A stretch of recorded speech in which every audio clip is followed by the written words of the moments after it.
स्वागत है आप सभी का एक बार फिर से ऑनलाइन क्लास में। आज की जो क्लास है हमारी, इस क्लास में हमने पिछली क्लास को और इस क्लास को दोनों को संयुक्त रूप से जोड़ दिया है। तो आप कंफ्यूज ना होना, ये क्लास हमारी लेक्चर नंबर अगला ही है, जो हमारा लेक्चर नंबर चल रहा है फ़िलहाल। पिछली बार आपका लेक्चर नंबर 55 आया होगा आपके पास, ये लेक्चर नंबर 56 है।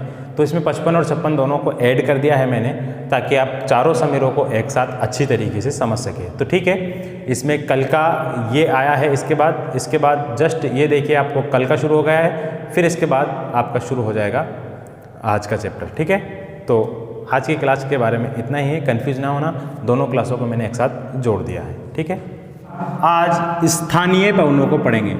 लोकल विंड, स्थानीय पवन,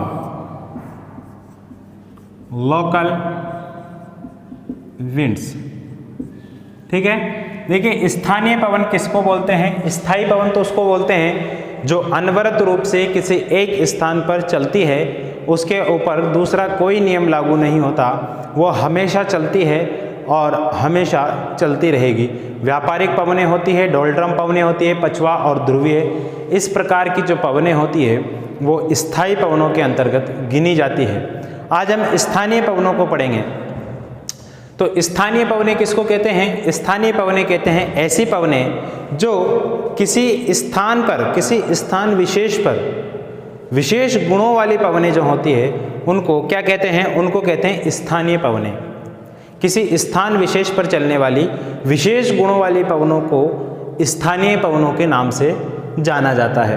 अब ये पवनें कुछ क्षेत्रों में चलती है, यानी कि स्थल से जल की ओर चलती है कुछ पवनें जल से स्थल की ओर चलती है, कुछ पवनें जो है घाटी से पर्वतों की ओर चलती है, कुछ पवनें पर्वतों से घाटियों की ओर चलती है, और कुछ पवनें स्थानीय पवनों में ही ऐसी होती है जो विश्व के अलग अलग देशों में अलग अलग क्षेत्रों से चला करती है।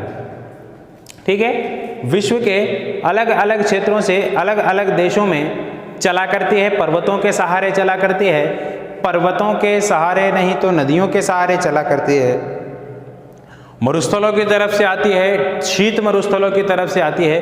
तो ऐसी तमाम तरीके की जितनी भी पवनें होती हैं, उन पवनों को हम स्थानीय पवनों के अंतर्गत पढ़ेंगे।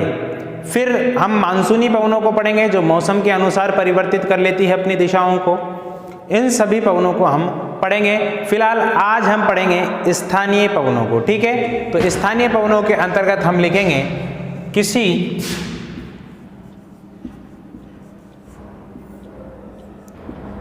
स्थान विशेष पर, किसी स्थान विशेष पर चलने वाली विशेष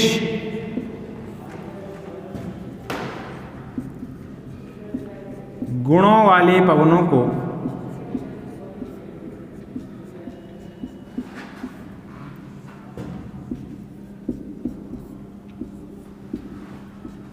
स्थानीय पवन के नाम से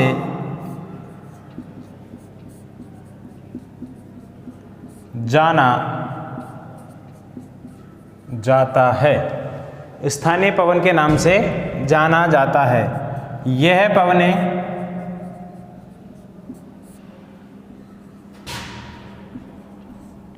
ठंडी और गरम दोनों प्रकार की होती है।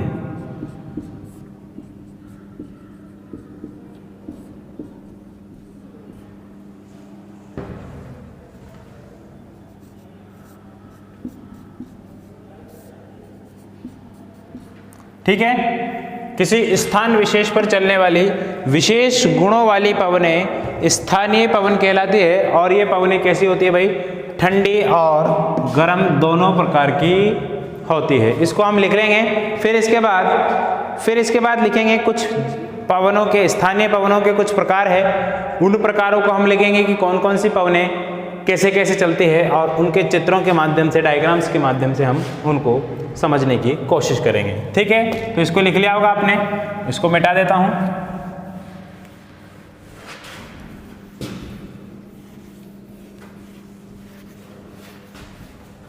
देखिए,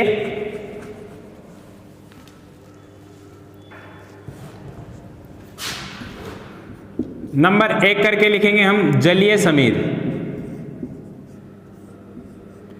समीर, पवन, हवा, कुछ भी कह दीजिए, एक ही बात है, विंड अंग्रेजी में कहते हैं इसको। ठीक है, जलीय समीर। सामान्यतः क्या होता है, देखिए, जल से स्थल की ओर चलने वाली पवनों को जलीय समीर कहा जाता है। सिंपल सी बात है, जल से स्थल की ओर चलने वाली पवनों को जलीय समीर के नाम से जाना जाता है। लेकिन ये चलती क्यों है, इसके पीछे का कारण देखिए। देखिए, ये चित्र बनाता हूं मैं, इस चित्र के माध्यम से हम सारी थ्योरी को समझ जाएंगे इसकी। इस चित्र को समझने की कोशिश कीजिएगा।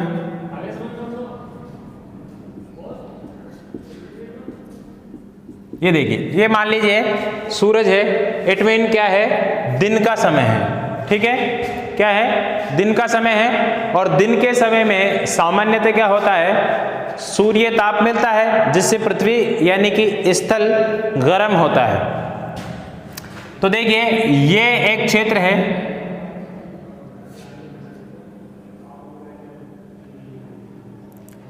ये क्या है, जलीय क्षेत्र है।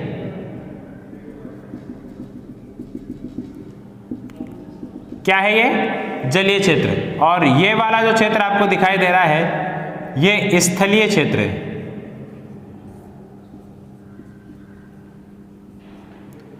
ठीक है, ये स्थलीय क्षेत्र और ये जलीय क्षेत्र है।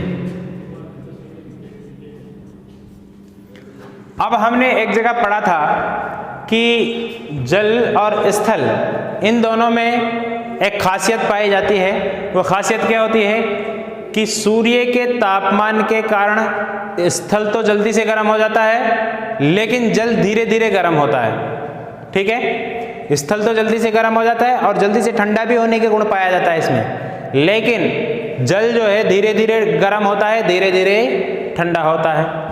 अब देखिए क्या होता है, सूर्य का तापमान दिन में प्राप्त हो रहा है, यानी ये बात कब की है, दिन के समय की। कब की है, दिन के समय। दिन के समय सूर्य के तापमान से यहां क्या हो जाता है, स्थल पर तापमान अधिक हो जाता है। ठीक है, जबकि यहां पर वायु दाब क्या हो जाता है, वायु दाब हो जाता है कम। क्या हो जाता है, बोलो, वायु दाब क्या हो जाता है, कम। इसकी तुलना में, इसकी अपेक्षा जलीय क्षेत्रों में क्या होता है, तापमान कम रहता है उसकी अपेक्षा। तो यहां पर इसकी अपेक्षा वायु दाब क्या रहेगा, अधिक रहेगा। बोलो गुरुजी, बात समझ में आ गई, बोलो, बात समझ में आ गई ना। यानी कि दिन का समय है, सूरज उगा दिया हमने, दिन के समय स्थलीय क्षेत्र पर सूरज की किरणें पड़ेगी, जलीय क्षेत्र पर भी पड़ेगी, लेकिन स्थल का काम क्या होता है, जल्दी गर्म होना और जल्दी ठंडा हो जाना। तो स्थलीय क्षेत्र जल्दी से गर्म हो जाएगा। जल्दी से गर्म हो जाएगा का मतलब क्या है, वहां पर वायु दाब कम हो जाएगा। तापमान अधिक हो जाएगा तो वायु दाब कम हो जाएगा। यहां पर क्या हो जाएगा, जलीय क्षेत्र में उसकी तुलना में तापमान कम प्राप्त होगा, यहाँ पर तापमान कम रहेगा, तो उसकी तुलना में वायु दाब क्या हो जाएगा, यहाँ पर अधिक हो जाएगा। अब यहां पर वायु दाब अधिक हो जाएगा तो क्या होगा, वायु दाब यहाँ अधिक है, यहाँ कम है, तो हमेशा पवन किधर चलती है, हमेशा पवन चलती है उच्च वायु दाब से निम्न वायु दाब की ओर। किधर चलती है, बोलो, उच्च वायु दाब से पवनें निम्न वायु दाब की ओर चलेगी। यानी कि पवनें जल से, जलीय क्षेत्रों से किधर चलेगी, स्थलीय क्षेत्रों की तरफ। तो उसी को क्या कहते हैं, जलीय समीर। ऐसी पवनें जो जलीय क्षेत्रों से स्थलीय क्षेत्रों की ओर चलती है, जलीय समीर के नाम से जाना जाता है। बात समझ में आ गई होगी। अब इसको लिख लेते हैं, जलीय समीर। देखिए, दिन के समय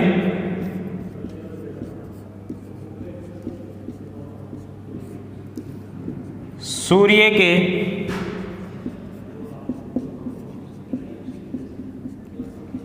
तापमान के कारण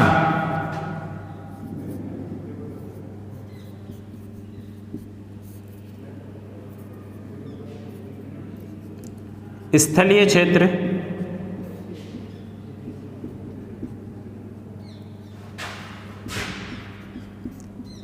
जल्दी गर्म हो जाते हैं,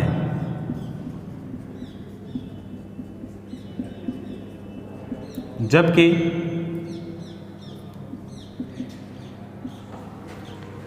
सागरीय क्षेत्र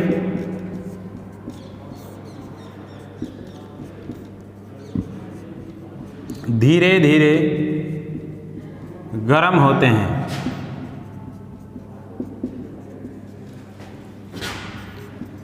स्थलों के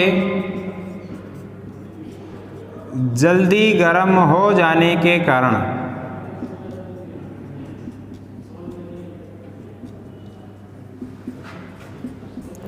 वहाँ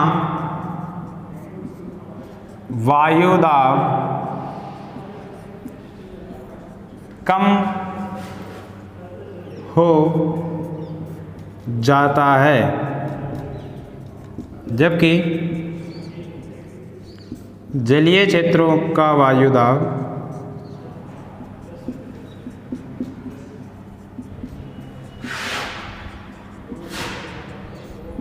कम तापमान के कारण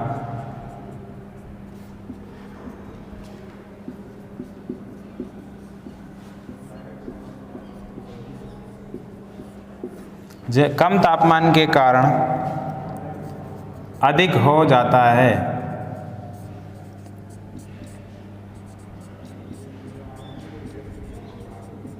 अतः पवनें जलीय क्षेत्रों से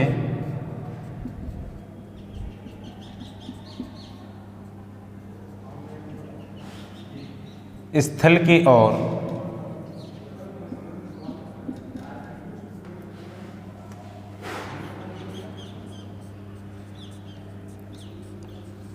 चलने लगती है।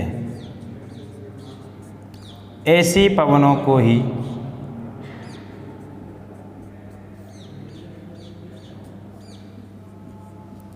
जलीय समीर कहा जाता है।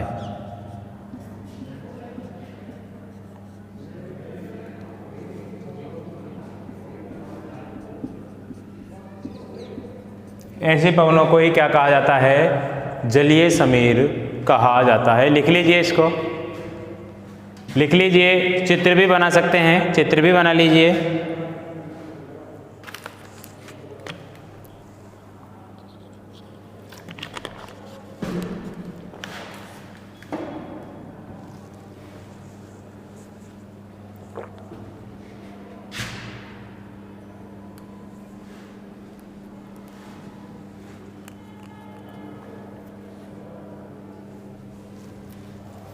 चलिए मिटा देते हैं इसको। इसके बाद दूसरे प्रकार की, ये जलीय समीर है, यानी कि जल से स्थल की ओर चलने वाली पवनें। ठीक है, आप देखेंगे हम इसके जस्ट उल्टा, रात का समय हो जाएगा और पवनें चलेगी स्थल से जल की ओर। अब है स्थलीय समीर।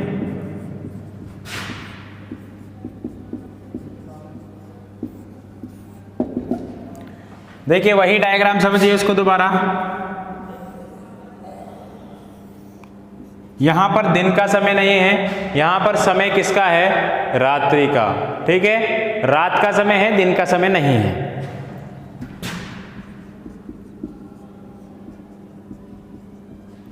रात के समय क्या होगा? देखिए सूरज नहीं रहेगा, सूरज नहीं रहेगा, ठंडा रहता है रात का मौसम।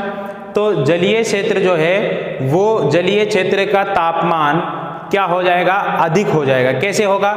हमने आपको बताया था कि स्थल का स्वभाव कैसा होता है? जल्दी गर्म होने का और जल्दी ठंडा होने का। अब चूंकि रात्रि का मौसम ठंडा हो जाता है तो स्थल भी कैसा हो जाता है? ठंडा। लेकिन जलीय क्षेत्र क्या है? सूर्य के तापमान को ऑब्जर्व करके अपने अंदर रख लेता है। इसका मतलब सूर्य के तापमान का कुछ अंश जल के अंदर रहता है। जल स्थल की अपेक्षा वहां पे कैसा रहता है? गर्म रहता है। तो इसका मतलब यह हुआ कि रात्रि के समय में जो स्थलीय क्षेत्र है वो स्थलीय क्षेत्र जो है कैसे हो जाते हैं? ठंडे हो जाते हैं। ठीक है, स्थलीय क्षेत्रों का तापमान कम हो जाता है अपेक्षा जलीय क्षेत्रों की। ठीक है, जलीय क्षेत्रों की अपेक्षा स्थलीय क्षेत्रों का तापमान क्या हो जाता है, कम हो जाता है। तो इट मीन यहाँ पर वायु दाब कैसा हो जाता है, अधिक हो जाता है। और जलीय क्षेत्र चूंकि दिन भर ये गर्म हुए थे लेकिन गर्म नहीं हो पाए, धीरे धीरे धीरे गर्म होंगे, तो ये रात को दिन की अपेक्षा ज्यादा गर्म हो जाते हैं। ठीक है ना, रात को दिन की अपेक्षा ज्यादा गर्म रहते हैं। लंबे समय तक अपनी ऊष्मा को बचाए रखने का स्वभाव जल में पाया जाता है। ठीक है, तो ये इसके मुकाबले तापमान इनका क्या रहेगा, अधिक रहेगा। क्या रहेगा, तापमान जल का अधिक रहेगा। तो यहाँ वायु दाब क्या हो जाएगा भाई, कम हो जाएगा। क्या हो जाएगा, कम हो जाएगा। यहाँ वायु दाब कम, तापमान अधिक, यहाँ ताप कम, वायु दाब अधिक। क्या हो जाएगा, वायु दाब अधिक। फिर वही सिस्टम काम करेगा, कौन सा, वही सिस्टम काम करेगा, कौन सा भाई, वही सिस्टम काम करेगा कि हवाएं अधिक दाब से निम्न दाब की ओर चला करती है। चला दीजिए, हवाएं अधिक दाब किधर, अधिक दाब किधर है, अधिक दाब इधर है, तो यहाँ से पवनें किधर की तरफ चलेगी, जलीय क्षेत्रों की ओर। कहाँ चलेगी, क्योंकि जलीय क्षेत्र में क्या है, वायु दाब कम है। तो ऐसे पवनों को जो स्थल से सागर की ओर चलती है, स्थलीय समीर के नाम से जाना जाता है। बात क्लियर हो गई होगी, आसान सी बात थी, आसान सी बात थी, समझ में आ गई होगी। ठीक है, इसकी थ्योरी लिखते हैं हम। देखिए, रात्रि के समय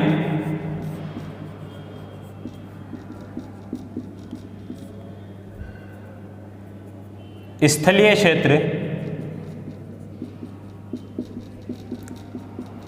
तेजी से ठंडे होने लगते हैं, जबकि जलीय क्षेत्र जलीय क्षेत्रों में तापमान स्थल के मुकाबले, स्थल की तुलना में लिखिए, अधिक रहता है।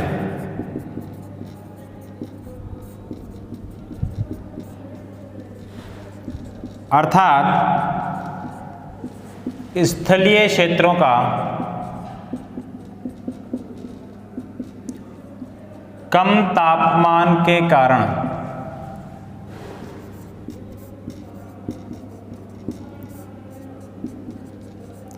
वायु दाब अधिक हो जाता है। क्या हो जाता है, वायु दाब अधिक हो जाता है।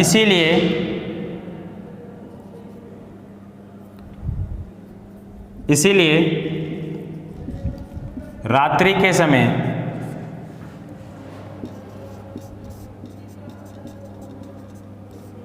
पवनें स्थलीय क्षेत्रों से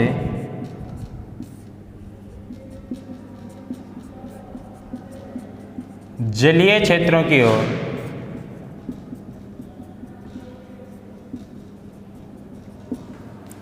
चला करती है।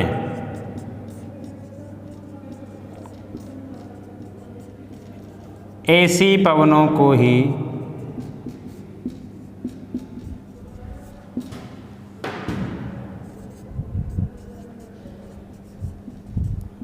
स्थलीय पवन के नाम से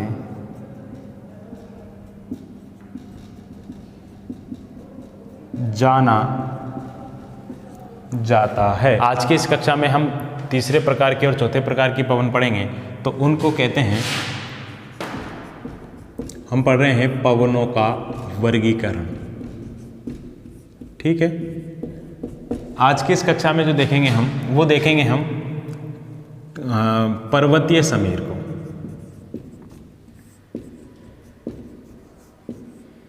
किसको देखेंगे हम, पर्वतीय समीर को देखेंगे। पर्वतीय समीर देखिए क्या होता है, पर्वतीय समीर जब चला करती है जब रात का समय होता है। रात के समय क्या होता है, पर्वतों के ऊपर ठंडा हो जाता है मामला, और घाटी के अंदर का मौसम जो है गर्म रहता है, क्योंकि वहाँ से जो दिन भर उसको ताप प्राप्त हुआ है घाटी को, घाटी बोलते हैं। देखिए पहले इसको समझने की कोशिश कीजिए।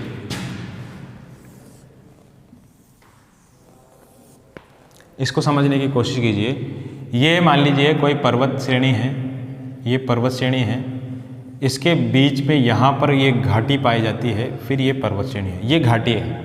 क्या ये घाटी, इसको बोलते हैं घाटी, यानी कि खड्डा। दो पर्वतों के बीच का क्षेत्र घाटी कहलाता है ना भाई। जैसे कश्मीर घाटी है, कश्मीर घाटी में चारों तरफ पहाड़ है, बीच में बसा हुआ है, इस तरीके से। तो ये घाटी है। तो जब दिन का तापमान होता है, तो दिन के तापमान के वक्त क्या होता है, यहाँ पर तापमान ज़्यादा प्राप्त होता है, यहाँ पर भी उतना ही तापमान प्राप्त होगा, लेकिन ये वाला क्षेत्र जो है जल्दी गर्म हो जाएगा, ये वाला क्षेत्र धीरे धीरे गर्म होगा। तो ये वाले क्षेत्र की किरणें दिन के समय में यहाँ पड़ती है, तो दिन के क्षेत्र में यहाँ पड़ने से ये कुछ तापमान अपने अंदर ऑब्जर्व कर लेता है, अपने अंदर बचा करके रख लेता है। तो ये तापमान बचा करके रख लेता है, तो फिर रात आती है। क्या आती है, रात्रि का समय आता है। अब जब रात होती है, तो रात होने के दौरान क्या होता है, रात होने के दौरान ये वाला जो स्थल खंड है, ये कैसा हो जाता है, ठंडा, क्योंकि स्थल की प्रवृत्ति कैसी होती है, पर्वत भी तो पत्थरों से बने होते हैं ना भाई, पत्थर या मिट्टी से बने होते हैं। तो इसकी प्रकृति कैसी होती है, इसकी प्रकृति होती है जल्दी ठंडा होने की और जल्दी गर्म होने की। तो ये जैसे ही रात होती है, थोड़ी देर में ये ठंडे हो जाते हैं। ठंडे होने के बाद यहाँ पर उच्च वायुदाब का क्षेत्र बन जाता है। क्या बन जाता है, उच्च वायुदाब का क्षेत्र। तो यहाँ पे क्या बन जाता है, ये उच्च दाब का क्षेत्र।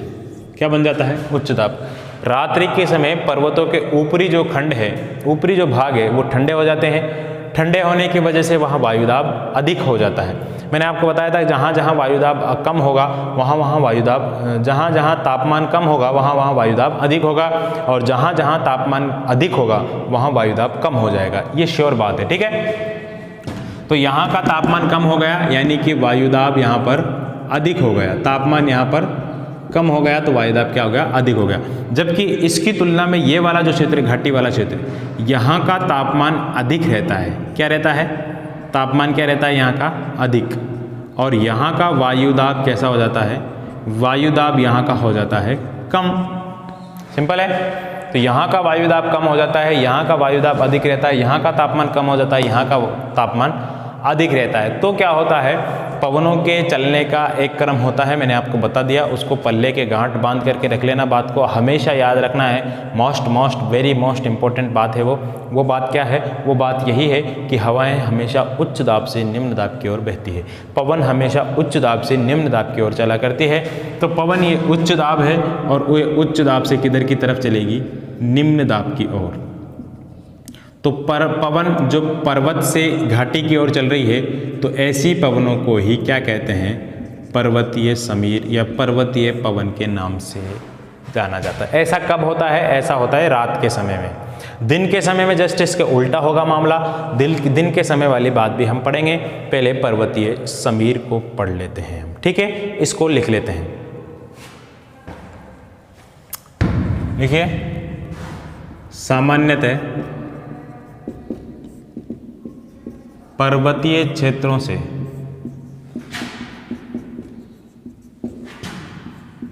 जलीय क्षेत्रों की घाटी की ओर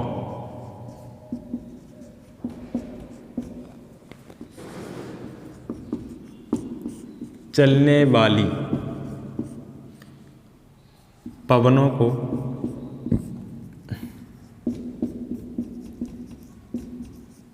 पर्वतीय समीर के नाम से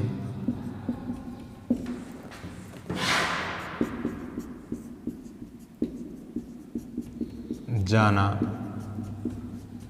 जाता है। लिखिए, रात में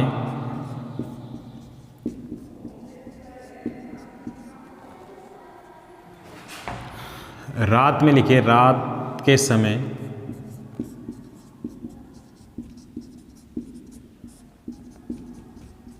पर्वतीय क्षेत्र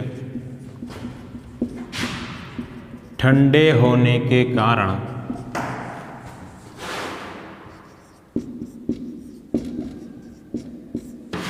वहाँ उच्च वायु दाब का क्षेत्र बन जाता है।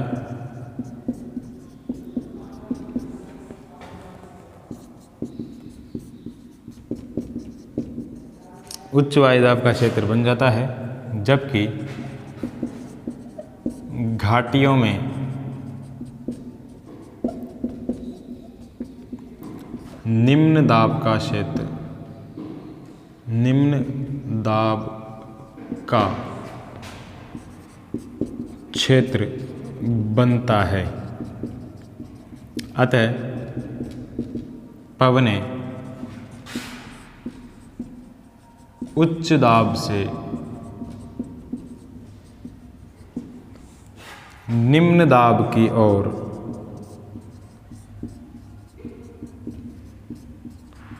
बहती है, अर्थात पर्वतों से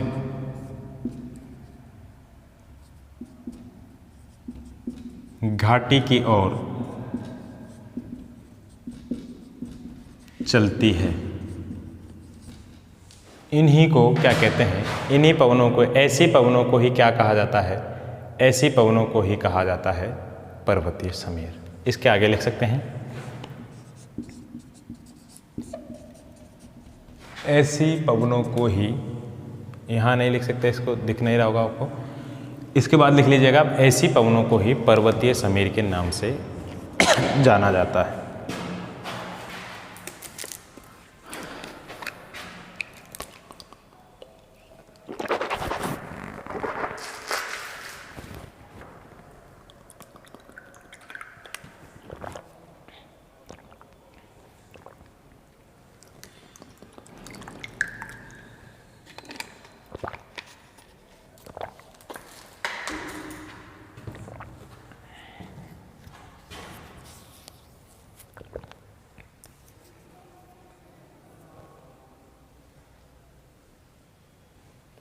ठीक है, ये हो गया।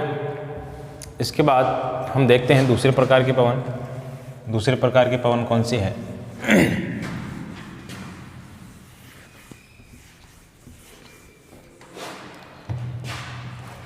दूसरे प्रकार के पवन जो है, वो दूसरे प्रकार के पवन होती है, उसको कहा जाता है घाटी समीर।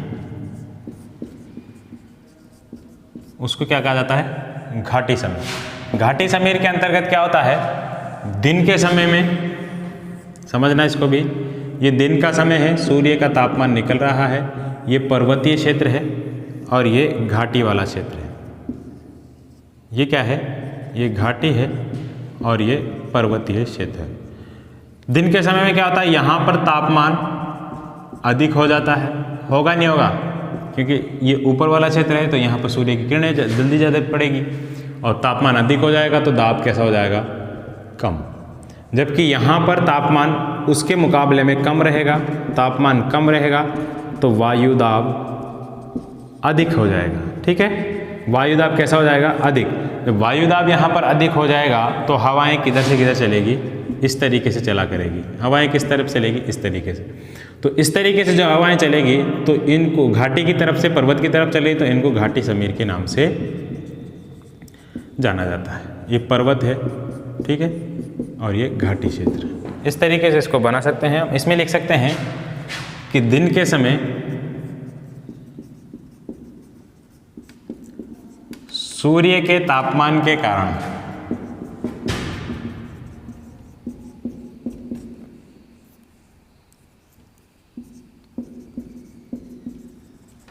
पर्वतीय क्षेत्र जल्दी गर्म हो जाते हैं, जल्दी गर्म हो जाते हैं, जिस कारण वहाँ उच्च दाब का क्षेत्र बन जाता है। जल्दी गर्म हो जाते हैं तो निम्न दाब का क्षेत्र बन जाता है। ठीक है, जबकि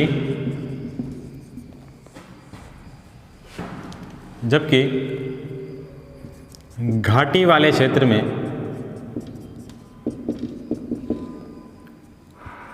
उच्च दाब का क्षेत्र बन जाता है। घाटी वाले क्षेत्र में कैसा बन जाता है? उच्च दाब का क्षेत्र बन जाता है। इसलिए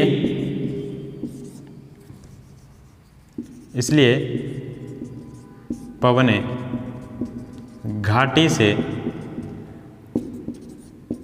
पर्वतों की ओर चलती है। इन्हें ही कौन सी पवनें कहते हैं? घाटी समीर के नाम से जाना जाता है।